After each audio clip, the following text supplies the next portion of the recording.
జాతర పేరిట భక్తులను తరలిస్తూ రవాణా వ్యాపారం చేస్తున్న వైద్య ఆరోగ్య శాఖ సిబ్బంది ములుగు నుండి మేడారం జాతరకు భక్తులను అంబులెన్స్లలో తరలించి అక్రమ దందా. ఎసెన్షియల్ సస్పెక్ట్ వెహికల్ పాస్ తో సైరన్ వేసుకుంటూ ఎమర్జెన్సీ సర్వీస్ అంటూ ట్రిప్పులు డాక్టర్ల కుటుంబాలను వారి బంధువులను డైరెక్ట్ గా మేడారం మహాద్వారం వరకు తరలిస్తున్న వైద్య సిబ్బంది. ములుగు డిహెచ్ఎంఓ ఆఫీస్ లో విధులు నిర్వహిస్తున్న సిబ్బంది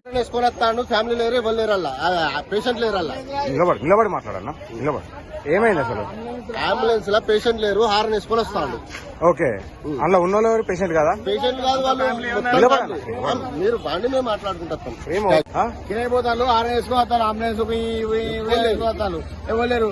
అదే కిరాయి కొడతానా ఏం కొడతా తెలియదు. హార్న్ వేసుకొని వస్తాడు. పేషెంట్ లేరు అలా. పేషెంట్ లేరు, ఏం లేరు. పేషెంట్ లేరు, పేషెంట్ లేరు అలా. బండిలో చెక్ అయిపోయి ఏమైంది? మా డాక్టర్ ఉన్నాడు అని తీసినాం. మా డాక్టర్ తీసుకొచ్చిండు. మీ డాక్టర్ ఉన్నాడు, ఎల్లున్నాడు, ఇల్లు ఉన్నాడు. అదేం పా ఎలా ఉన్నాడు పా. మీ డాక్టర్ మీకు అంబులెన్స్ పంపించండా? మీకు రమ్మని చెప్పి అంబులెన్స్ పంపించండా? దర్శనానికి అంబులెన్స్ పంపించిండా అమ్మా? మీకు దర్శనానికి అంబులెన్స్ పంపించిండా?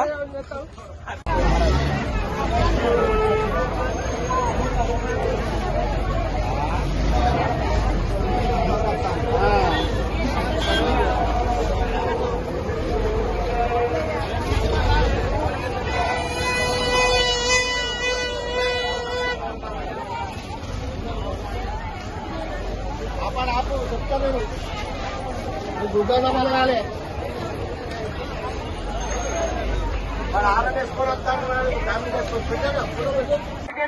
ముంగట దయచేసి బందోబస్తు అది బంద్ చేయండి సార్. అక్కడ గేటు బంద్ చేయమన్నా సార్, మీరు మళ్ళీ గేటు తీశారు.